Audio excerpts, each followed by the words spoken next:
yung tatay mo? Gusto mo umuwi? Yung mga tinatawagan ko nga po eh, pero hindi sumasagot. Ma, wala po ba kayong napapansin kay tatay? Na, no? Eh, nagtataka lang po kasi ako. Parang hindi po siya masaya sa ginawa niyo ni Nanay Christy. Yeah. Kinonfront niya ako about that. Tataka lang din ako sa reaction ng tatay mo. Parang hindi siya natuwa. Parang mas nag-aalala siya and hindi ko alam kung saan siya nag-aalala. Tsaka ma, parang parati siyang may iniisip. Makilala ko po si tatay kapag may sobrang bumabagabag sa kanya. Eh simula po nung mamatay sila Lola Usa at si Lola Carmen, nagkaganon na po siya. Baka naman. Eh ma, may isa pa eh. Nakita po namin siya mismo ni Kuago sa harap ng urn ni Lola Usa. Umiiyak po siya. Humihingi siya ng tawad kay Lola Usa na para bang kasalanan niya kung bakit to namatay. Kinausap ko po siya tungkol doon, pero hindi naman po niya ako sinasagot ng diretso. Makilala ko po si tatay. Pagka ganun, parang may tinatago po siya. May tatago niya, anak. Christy, pwede ako magtanong sa'yo?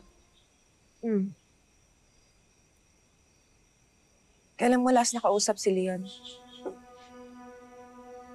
Siguro nung isang araw. O, nung isang araw, dumalaw siya kay Jeremy. Bakit? Nabanggit ba niya sa'yo na hindi siya natuwa sa ginawa natin? Wala naman siyang nabanggit na ganun. Bakit daw? Hindi daw niya suportado sa ginawa nating hakbang laban kay Shaira. Ha? Nag-aalala daw siya. Natatakot daw siya na baka mas lalong gumulo daw yung sitwasyon. Alam mo, sa lahat ng sinasabi mo niya, I think underneath it, parang may tinatago siya. Parang may hindi siya sinasabi. Christy, I don't wanna influence you. Pero alam ko kasi naiisip mo to dahil ama din siya ng anak. No, I appreciate it, Hannah, na sinasabi mo sa akin lahat ng okay lang. Alam mo kasi naiisip ko kasi, syempre, kapatid pa rin niya si Shaira. Baka yung nakikita kong pag-aalala niya is for Shaira. Kasi ang laki din ng reward na pinatong natin sa ulo ng babaeng yun. Yeah, pero Hannah, sa tingin mo ba sa kabila ng lahat ng ginawa ni Shaira, mag-aalala pa siya para sa babaeng yun? Yan din ang tanong ko sa kanya. I don't know.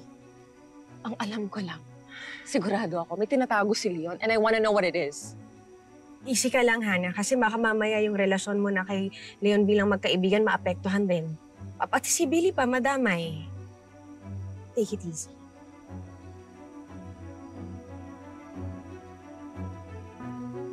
Kaya siguro sinasabi ko sa'yo because I need to tell someone what I'm feeling. Pero tama ka. Is it okay kung wag mo na lang banggitin kay Leon? Baka kasi lalo pa siyang magalit sa akin. Oo naman. Sa atin na lang tong dalawa. Ang pinaka-importante, mag-focus na lang tayo sa paghahanap kay Shaira, okay?